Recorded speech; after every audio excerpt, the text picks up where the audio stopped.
What if I told you that the patriarchy hasn't just harmed women, it's also hurt men? And most men don't even realize it. Men and women are both masculine and feminine energies. But men are even more so of a balance of the masculine and feminine energetics because you have the XY chromosome. But the patriarchy has viewed the feminine as being weak. And so men will repress and disconnect from the power of their feminine energy because they don't want to be viewed as weak, which is also why when men would graduate high school, they would either join the military, become athletes, being very much in their hyper masculine to further suppress their feminine energies. So they could be viewed as the macho man and not show any evidence of weakness. But what we see in the patriarchy is that there is a distrust of the feminine energy. Since it is viewed as weak or the weaker sex, then we try to repress that. And men will try to control things with women because they actually fear women. It goes deeper, which I'm going to dive into today. Hi, everyone. My name is Dominique D'Vita. I am a registered nurse for over 30 years, and I am also a trauma informed certified master coach and Tantra educator. So I've gone deep into inner child healing, and Tantra also works with your root chakra, which has to do with mother father wounds, your safety, your tribe, and goes into the energetics of masculine feminine energy. If you've seen the yin yang symbol, one thing many of us have experienced, unfortunately, is the mother wound. The reason we've experienced the mother wound is for so many generations, great grandmothers, grandmothers, our mothers, they have had to disconnect from their upset feelings and their hurt emotions of just only being limited to being a housewife or a mother. Women are also very brilliant and capable, and they want to self actualize. If you've ever heard of Maslow's hierarchy of needs, the top thing in your growth in your human journey is self actualization. But if you never really get to develop who you truly are and dive into that and see what you're really about, and you're just given the role of mother and wife, then you're limited. What is this old expression? Behind every great man is a great woman. So it's always where the supporting role, the supporting actress, but the big main character energy is the man, and everything is catering to the men.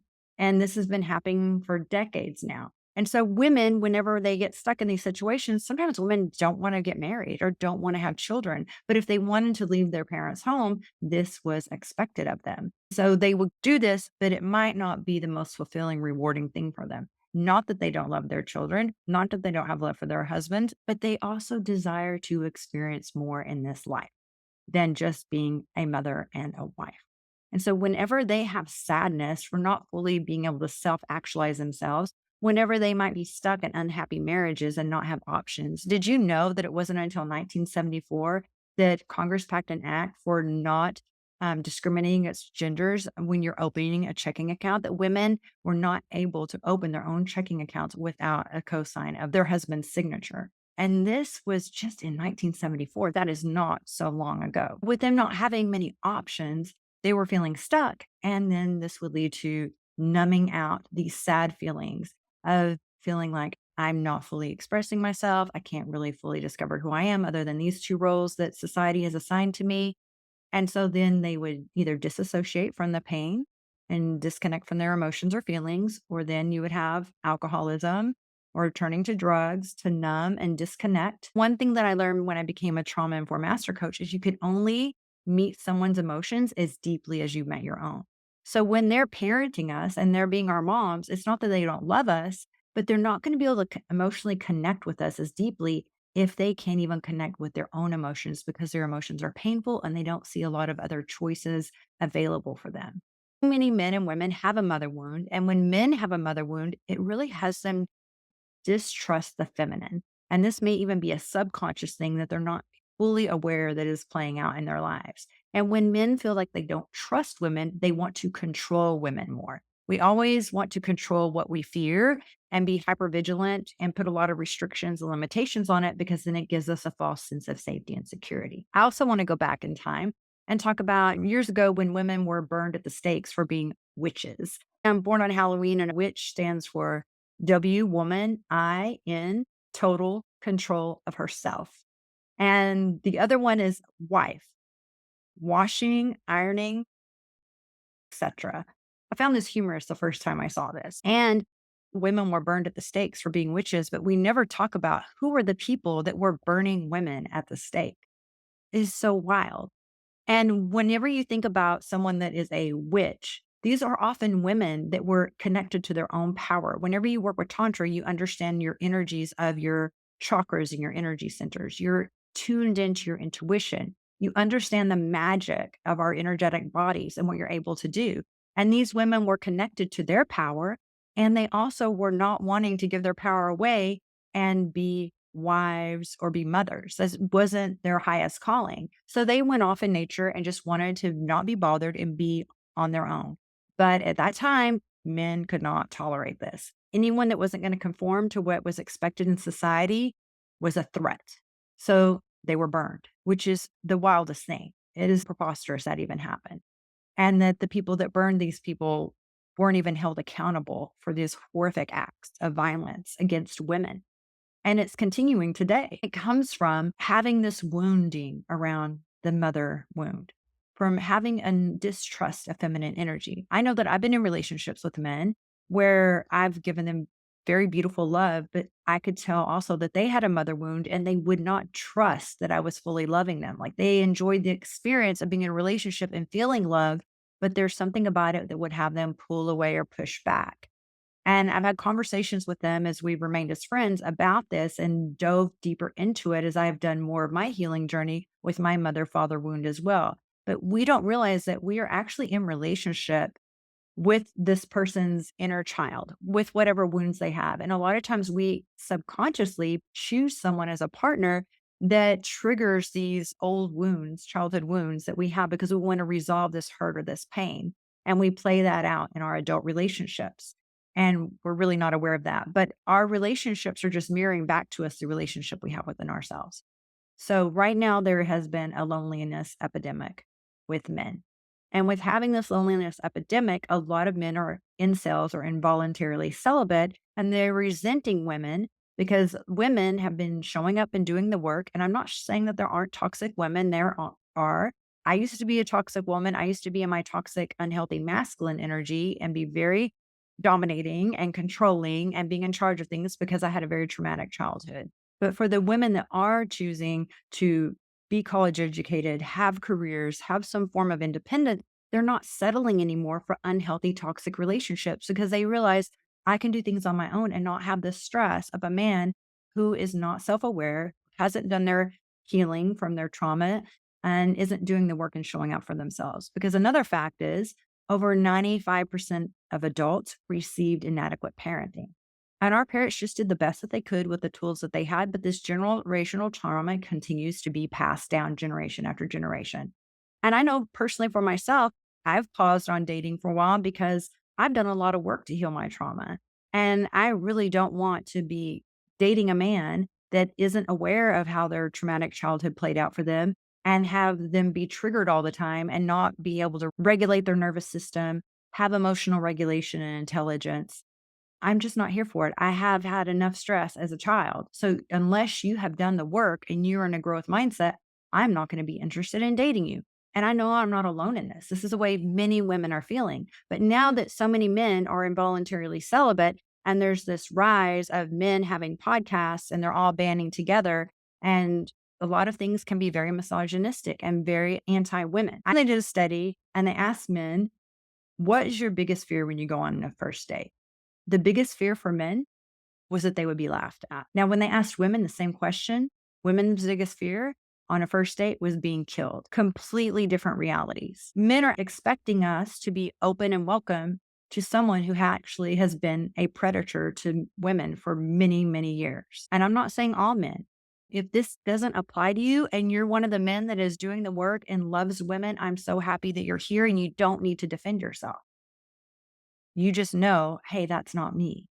But if this is something that you've been facing off with, then I'm just sharing this with you so that you can understand how these dynamics are playing out and that taking away women's power and freedoms is not going to make your life better. Everyone is like, make America great again. Let's go back to the way things were, back to when women were barefoot and pregnant and staying at home and didn't have choices, back to where women didn't have very many rights. And then we can be happy again. I'm telling you, it's going to continue to have more generations of children who have mother and father wounds because we're not facing off with these traumatic experiences. Even if you look in our current with JD Vance and who he is, if you look on Netflix at his life story, his mother was an addict and was abusive to him, and they were very poor. So now in our times, people think, oh my gosh, he has overcome that. Because look at him. He's such a success story. He went into the military and then to Yale and became a lawyer, and now he's vice president. He just really overcame that. But did he really? Because what he's doing is actually something I also experienced myself, is he has been successful and he's gone and reached certain goals, but has he worked on the trauma of that experience? And by him wanting to make laws that are not in the best interest of women and that are controlling and limiting women, I don't believe that he's done that inner work. I can speak to this myself. I know when I was 19 and I became a nurse, my childhood trauma that I had, I just would tuck it away and be like, oh, that's not impacting me now. Not realizing it kept showing up in my relationships. It kept showing up in how I would engage with my children and all other areas of my life. But I would just be like, oh, everything is fine and just pretend it was okay. But I would get angry very easily. I could have really unhealthy behaviors. And I would just justify that I'm a nurse, I'm saving lives, I'm doing great things, I'm making good money, I'm able to take care of my children, I'm fine. It wasn't until Tantra that I started healing my trauma. I was so curious about it. I was like, Tantra feels like the sexual healing Marvin Gaye would sing about. I was like, why did I have such deep healing and start healing my past traumas through Tantra? Then years later, when I became a trauma informed master coach, I learned that the three tools that are used to heal trauma in our modern world are breath, sound, and movement. If you've been here on my channel for a while, you'll know that the three tenets of Tantra for over 5,000 years are also breath, sound, and movement. So these very tools began my healing journey. Now I have much better relationships with my daughters, my friends, my coworkers, the type of people that I attract because I started healing because these wounds show up in our relationships. They show up in how we have relationships in the world, what our beliefs are, because we're operating from either a wounded space or a healed space. So anyone that is wanting to take away freedoms from another person, whether it is about gender, race, whenever you're trying to eliminate other people's freedoms, it's because you're operating from the need to control and you're operating from fear. And Tantra, it's about operating from love instead of fear, having compassion, even as I see people make choices that aren't the best. And it can be frustrating, of course. I also know they're very wounded, and I hope that they get the help that they need. This is why I've been so passionate about helping people and working with both men and women, because I want to be that bridge to help men and women become allies and understand that we are more the same than different. And we have some of the same similar wounds and challenges and the things that are different. If we can understand that and be supportive of that and make laws and make a world where we both can cohabitate and feel safe and have all of our freedoms. And then love can be more expressed. But anytime you try to control something or control an object of your desire, you're not going to have a healthy relationship with that. I've actually had dysfunctional relationships in my past. And I remember having told an ex, I was like, could you just let me go? Because I don't love you. You're just making me hostage of this relationship. And don't you want to be with someone that really loves you? Because we had had such trauma together. You can't force someone to love you. It's like trying to hold on to water and you just grasp it. It just falls through your fingers. You have to create a safe space where you can hold these things. That's with your nervous system regulation. That's with balancing your masculine and feminine energy. And knowing that even for men, the feminine energy can help you to tap more into your creativity, into your intuition. There's a lot of beautiful things about feminine energy. Even as women, we will lean more to the masculine because we won't be taken seriously in our feminine energy in the business place. Or we might be sexually harassed. So we would be guarded and we're very much in our masculine energy. When you think about how opposites attract, it's about opposite energies attracting. Whether you're in an opposite sex relationship or same sex relationship, your energies must be opposite for there to be that spark of desire. So that's why when people cohabitate and live together for a period of time, both people will start to tend to lean in towards one energy. Like both of them will be in their masculine energy most of the time, or both of them will be in their feminine energy most of the time. And there's no turn on or desire. It's like a battery. One end is positive, one is negative. That opposite of energies creates the charge and the spark. And it's not to say that one energy is positive or negative, but just know The patriarchy is really what is harming men and harming women, and it's having us have unhealthy relationship dynamics and having unrealistic expectations about how other people should treat us and show up in our world. When we can have a full balance and harmony with first within the relationship within ourselves and have self love, and we start to do that work and heal the things and the blocks and the barriers that we have and have healthy love and relationships, then we can start to attract healthier love and we can have a ripple effect in all areas of our lives. Men distrust women because they had emotionally distant or depressed mothers.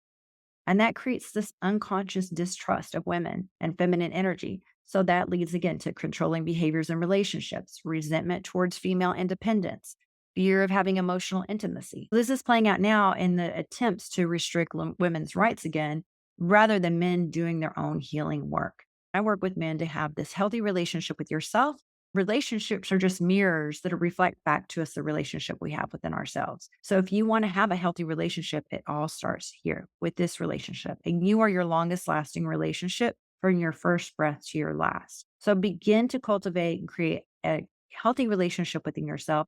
Have your healing journey from mother wounds, father wounds, and see how much more harmony, love, and peace and joy you have in your life. It will also deepen the intimacy that you have in your current relationship. Things that men can do to heal are to recognize that mother wound and how it's impacted their lives. Stop seeing feminine energy as weak. It's the source of creativity, connection, and intuition. Work on having emotional intelligence and healing instead of blaming women. Have some self accountability. Look, sometimes it's hard to have a mirror and really look at ourselves where we may be part of the problem that we continue to have. If you continue to have repeated patterns of the same problem presenting yourself, a lot of times you're the common denominator in that. And that's something that I had to realize as well, that in my dating before Tantra, I would have these repeat patterns. And it was really some cycles that I was playing out from my wounded inner child. Also, create brotherhood and have support systems. Join men's groups is really powerful instead of isolating yourself. And then learn to integrate both your masculine energy and your feminine energy for a healthier, more fulfilling life. So men have a choice. You can stay stuck in resentment or step into true power through self-awareness and healing. Healing that mother wound and embracing both energies is the key to deep relationships, success, and fulfillment. When men heal, the world heals. If you would like support on this healing journey, apply for coaching and then you'll qualify for a complimentary discovery call and we can see which of my programs will best support your journey. Blessings.